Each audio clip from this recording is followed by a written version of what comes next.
hadirin yang berbahagia.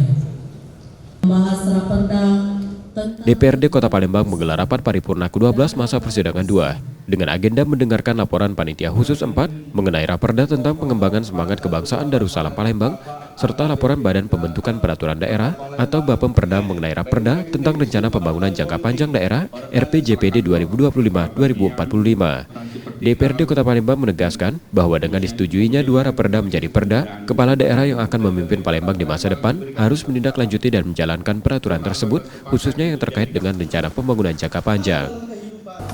RPJPD ini sangat penting, sekali lagi, untuk pedoman dari pemerintah selanjutnya, dan ada 45 indikator. 45 indikator yang salah satunya masalah infrastruktur, kemudian kesehatan, kebersihan, kemiskinan, kemudian lagi persampahan ada di dalam situ, sehingga pelaksanaan dari pemerintah selanjutnya tentu akan mengacu kepada RPJPD. Palembang ini kan aspek geografinya kan sungai, ya kan, otomatis ya dari mulai sungai sampai ke jalan. Jadi jalan itu kan tentunya kita akan memperbaiki lagi alur lalu lintas, kemudian perbaikan jalannya, jalan-jalan seperti yang jalan di kota lah, seperti itu.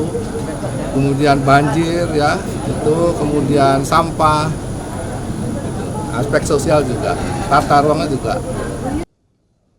Pemerintah Kota Palembang juga menyoroti beberapa aspek penting dalam RPJPD, termasuk infrastruktur seperti sungai, jalan, sosial, serta tata ruang. Untuk mencapai visi Palembang Emas pada tahun 2045, sinergitas antar eksekutif dan legislatif sangat diperlukan.